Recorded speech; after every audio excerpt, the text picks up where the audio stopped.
You're listening to the official Minnesota Wild podcast, presented by Acrisure. It's Wild Weekly on The Fan. Pass it from Kaprizov, Johnson scored! Now here to talk about the Minnesota Wild and the NHL. From the Wild, Kevin Falness. And from The Fan, Brandon Mileski. Good evening. Welcome to KFAN Wild Weekly. I am Brandon Mileski. Kevin Falness with me as well. Good evening, Kevin. Good evening, my friend. All the Minnesota Wild do is win. They've won 5 in a row. They're 8-1-1 in their last 10, and they're entering the Olympic break on a hot streak. They are. I thought last night was going to be a rout, especially when Matt Boldy puts up a hat trick in the first 13 minutes. But you give Andrew Brunette and his Nashville Predators credit, man. They did not go away. They were pesky the entire night. UC Saros was phenomenal in that third period, just shutting down the Wild at every angle. I think made 18 saves on 19 shots.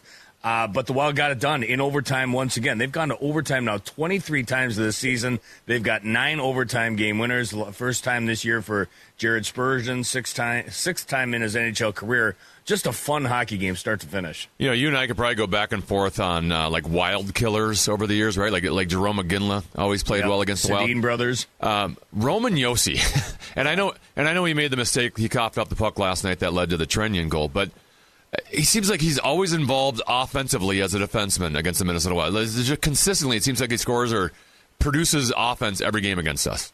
He is so good, and he's another guy that, kind of like a Quinn Hughes, you get a full appreciation for him when he's on your team, but I think we get an appreciation for him in a not-so-great manner when he's against us every time, because we play him so much every year within those Central Division collisions. He's just a phenomenal athlete. He's going to be very well represented over there in Milan, representing Team Switzerland, and he'll be a focal point of that squad. But, man, he is so much fun to watch. He sticks it to the Wild, it feels like, every time. That's part of the reason why they have so much trouble winning at Bridgestone Arena. They got both points last night, but even including that, they've lost 12 of their last 15 trips to Nash Vegas. It's always tough, and he's a big part of it usually. You know, given the start we had, right, where the first month of the season did not go well, we were climbing up a mountain basically the entire season. It is bizarre to see the Wild slowly kind of creeping up closer and closer to the Colorado Avalanche. I know the Avs have 3 games in hand and they have a 5-point cushion, but the Wild are slowly making that cushion get a little bit slimmer, and I know Dallas is right on the heels as well. But it's not out of the realm of possibility that the Wild could have the best record in the National Hockey League this year.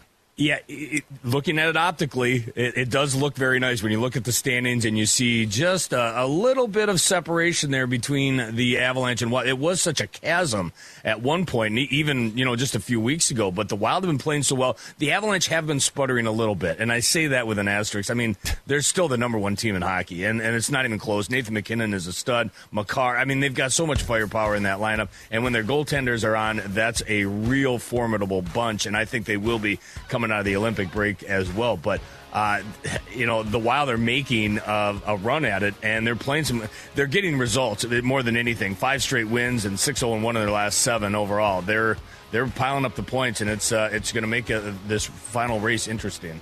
Yeah, I know it's very challenging if you're in that 2-3 spot in the Central Division. So if there's a way you push Colorado a little bit there and sneak up there, that would be amazing. Obviously, it's February 5th. We have a long way to go, and I think nobody is thinking the same way I am. But I'm just saying, we're just 5 points behind, and we got Colorado coming out of the Olympic break, so maybe we could take 2 from them there. He's Kevin Falness. I'm Brandon Mileski. Ryan Carter, television analyst for your Minnesota Wild on FanDuel Sports Network, also a former Minnesota Wild player. He joins us next on KFAN Wild Weekly.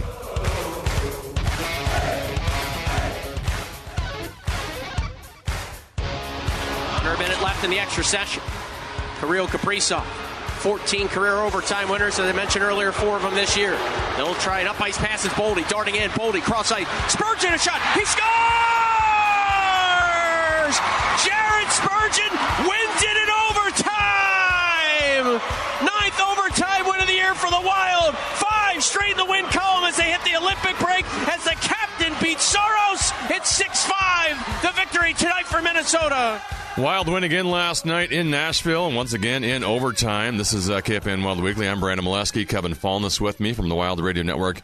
Now joined on the television side by analyst Ryan Carter and former Minnesota Wild player. Hi, Ryan. How are you doing tonight? Yeah, I'm doing well, thanks.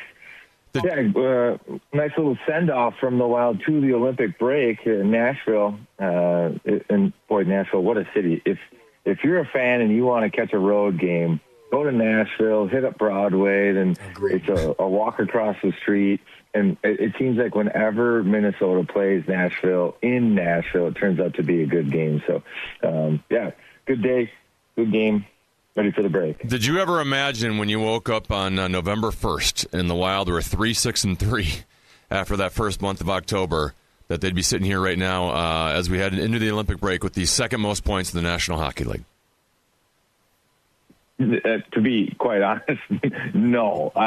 You know what? I had higher expectations than their start probably I thought that they were better than their start, but at the same time, I remember having feelings like, hey, it might be a long year. Like, it might be a tough year. And they were struggling to score. Goaltending was it wasn't great out of the gates. Wallstead was. Gus wasn't. But then even shortly thereafter that, when, the goaltenders kind of went on a tear, the offense still wasn't firing on all cylinders. And it's like, gosh, you look at historically what a playoff team looks like. It has a positive goal differential. They can score goals.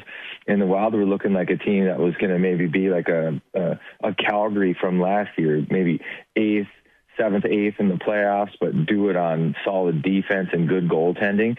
But they decided to say, hold on, flip the script. And from that point on, it's been entirely different. But I think we also have to give some credit to Bill Guerin and the group, because where the team at times has maybe started to look like they're going to fade a little bit, Guerin and the coaching staff has kind of given them, a little boost, a punch in the arm, and it's woken them up, and they've been able to just go on these heaters and turn single losses into 4 or 5 game winning streaks. So it's been impressive. Never thought that we'd be where we are right now.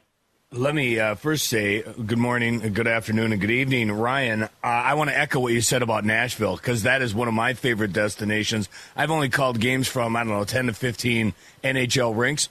That's number one with a bullet for me. The atmosphere, I'm a country music guy. They had Luke Bryan doing the Star Spangled Banner last night. I don't know how you beat that. The atmosphere in their win or lose, it's fantastic from the Predators faithful. It's a fun destination.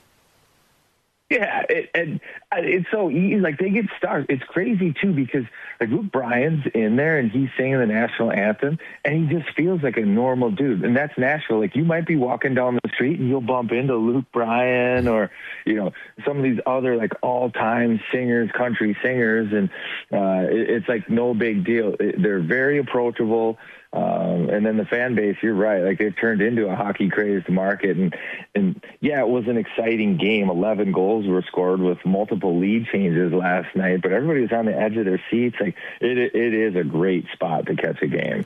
I think a lot of people have said this, Ryan, and I think I would join that crew, that I think we all thought Quinn Hughes was a good player, but until you see him game in, game out every single night, it's just mind-blowing how good he is. How has he changed the team? A team that was playing well before they got him, but how has the team changed since he's come along? Because even just stylistically, they look different. I was at these venues. There's a media room where in between periods, the broadcasters will mingle with some scouts. And last night I was talking to a scout friend of mine, a guy that I'd played with, Sheldon Brookbank, and he's like, man, Quinn Hughes is good out there. I was like, you know what? We've watched him for years. He's been in the West, Vancouver, and when we've called those games, he's good. But having eyes on him consistently now, it's he is better than good, and the things he does are amazing. I don't know that we've seen all that he has to give, so that's exciting too. But how has he changed the team?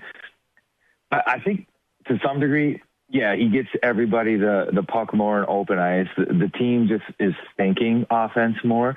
We've, on the broadcast, been highlighting some of the stretch passes he makes. And I think forwards are starting to figure out, hey, when Quinn Hughes and even Brock Faber now and our D get the puck, we can transition. We can get up the ice fast. And some of the fancy stats, even before last night's game, the Wild are up over a goal a game since Quinn Hughes.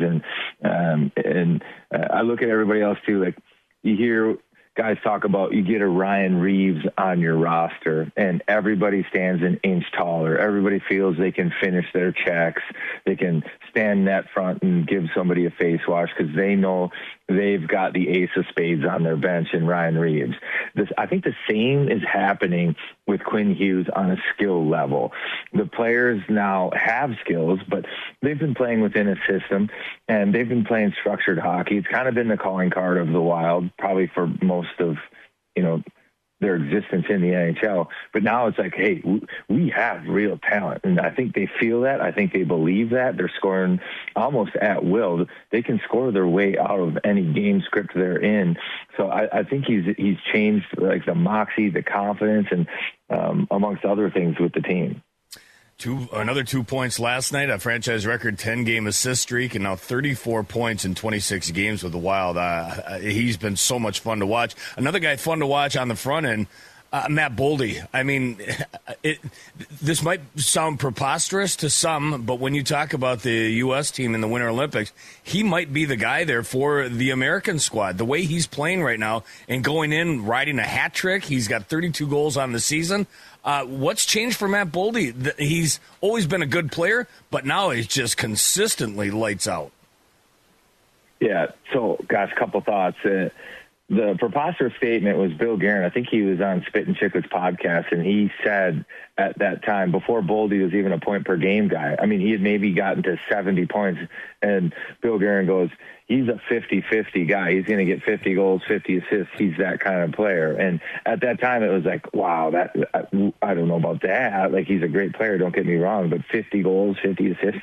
Here he is a couple of years later, 32 at the Olympic break. And to your point about him maybe being the go-to guy on Team USA, he has more goals than any other player on Team USA going into the Olympics right now. And then you look at his last 12 months, he went to the World Championships. I think he led that tournament in points. And go back to the Four Nations, he started that tournament like on their fourth line, playing 12 minutes a game. And then in the gold medal game, no forward played more minutes than Matt Boldy did. So I think the coaching staff there started to figure out like what he's good at now too. But where Boldy's gotten good is he's taken a page out of Eriksson Ek's book where he can score inside the goalie stop bubble. He still is skilled with the hands. He still can win plays and make plays from the perimeter, but he's using the body, maybe the best we have in puck protection. Obviously, he's playing with confidence, but he's just a direct, like, attacking forward right now, and he's got all these skill sets to be able to cut through the opposition's defense and get himself scoring chances. So it's fun to watch him grow, and he's been lights out. We're talking with Ryan Carter, former Minnesota Wild player, now analyst for FanDuel Sports Network on the Minnesota Wild. Ryan, you got to wear those USA colors a couple times in your career in 2010 and 2013 in the World Championships. Not in the Olympics, but still getting to wear the USA colors.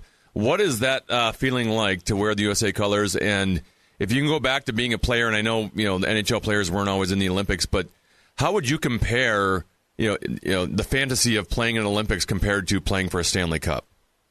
Yeah, gosh, I ask the same question to people that jump on my podcast, and I think a Stanley Cup is a little bit more rewarding because it's harder to win. It takes longer. It's more of a grind. The Olympics is a short tournament, but then on the flip side of that coin, there's only 23, 25 Americans that get to represent their country at the Olympics. So the talent pool is shrunk, and you don't have that opportunity.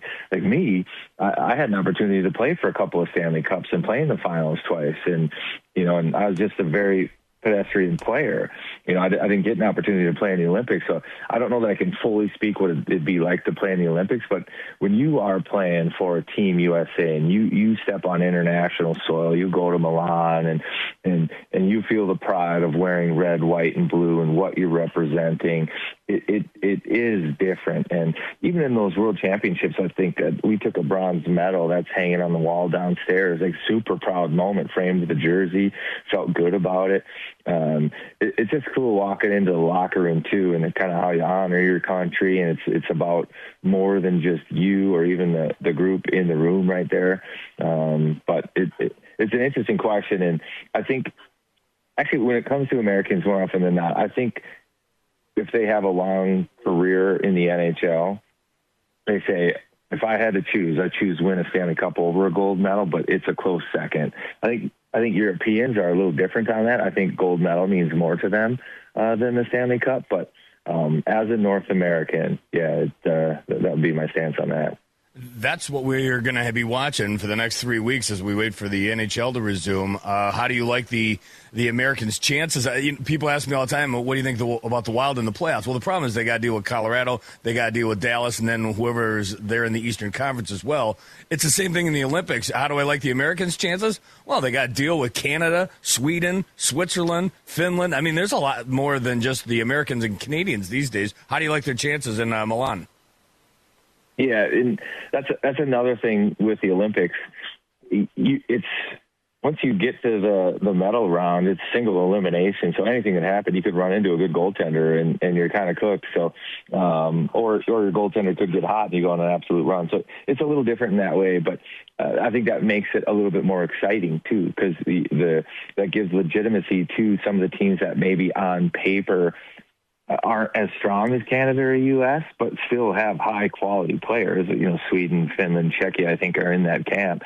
But what I think the tournament comes down to, and if it does, let's just say, personally, I want it to come down to Canada, Sweden, or not Canada, sorry, U.S., Sweden, because I want to see Brock Faber, Matt Boldy, Quinn Hughes have to go against Eriksson, Johansson, and the goaltenders. Like, for me, that would be great. That'd be must-see TV. But I think most of us are thinking if it comes down to Canada, U.S., I think and I look at Matt Boldy, who went from, at the start of the Four Nations tournament, playing 12 minutes to playing the most minutes in the gold medal game. I think Canada has Sidney Crosby, and they have some of these guys that are legacy players, and they're still on the roster, and they're still productive. Don't get me wrong.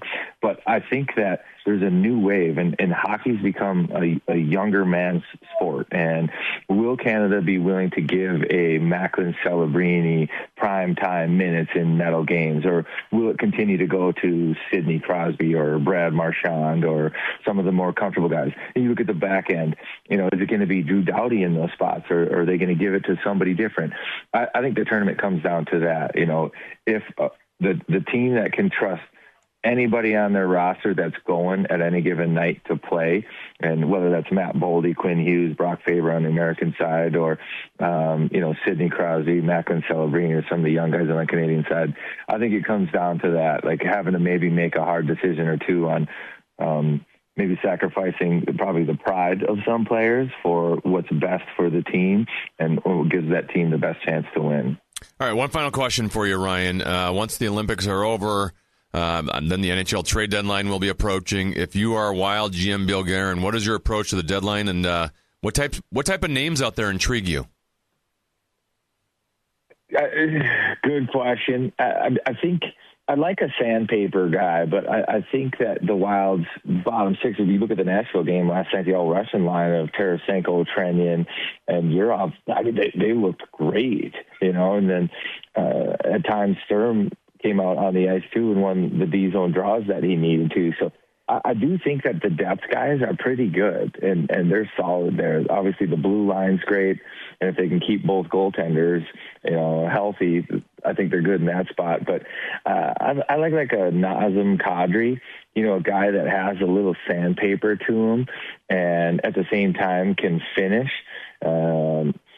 We hear a lot about that the Wild need a number one centerman or a number two centerman, and maybe it'd be good just to have options and depth in that spot. I think Kadri kind of fits that mold. But going into the trade deadline, it doesn't look like there's going to be a lot of sellers. Like there's a lot of teams still right in it, and they may be not willing to move some of their guys, but I look at Toronto. Like, is Toronto maybe going to make a big move? Is Matthews Tavares one of those guys available? That obviously would be exciting. But I think those are the names. Like, and we heard some rumors from Scuttlebutt about O'Reilly in Nashville. Like, he'd be good. But Nashville 3 points out, maybe 2 points out of a playoff spot right now. Like, are they going to move a guy like that? Not sure, but I think it's going to be a centerman. I'd love to see one with some sandpaper, like Kadri. A little bit of jam to his game, a little bit of hate, because that stuff I think has great value in the playoffs. What are you going to do for the next 3 weeks? You can't play with your bumblebees. You going to get out of town at all? Go somewhere warm? Yeah, play with the bumblebees. You know what's funny? This is super nerdy. I got to make some fondant. Yeah, that's right. I've got to make some sugar fondant to be able to feed the bees. I got to get out there when it's like 30 degrees. So I will tend to the bees a little bit. But, no, you know what? You know what my life is like right now, Kevin, is I'm either at the rink, or I'm working on the rink. So if I'm not at the rink working, I'm there with the kids. And if I'm not in one of those rinks, I'm trying to get the outdoor ice here at my place in tip-top shape, which I've done a terrible job at this year. It's been a rough winter at times. Thanks, Ryan. Appreciate it. Yeah, appreciate it, guys. Yeah, have fun. Thanks for having me. All right, Ryan Carter from FanDuel Sports Network, Wild analyst. He gets 3 weeks off. 3 weeks off. So do you, Kevin. You'll be back on February 26th. As the Wild will be in Colorado. Yep, an 8 o'clock start. Talk about throwing right into the fire. Back-to-back road games coming off the Olympic break in Colorado, in Utah, a couple of late road games. But you know what? This team went in on such a roll. Can't wait to see what they look like coming out of it. And hopefully some guys have some new jewelry to show off around the locker room. We'll take Wild Weekly off for the next couple weeks as well. We'll be back on February 25th, a Wednesday night. We'll talk to them. For an extraordinary advantage in sports, you need a game plan. For an extraordinary advantage everywhere else, all you need is Acrisure. With a high-tech human approach to insurance, cybersecurity, and more, Acrisure helps you take care of what you care about.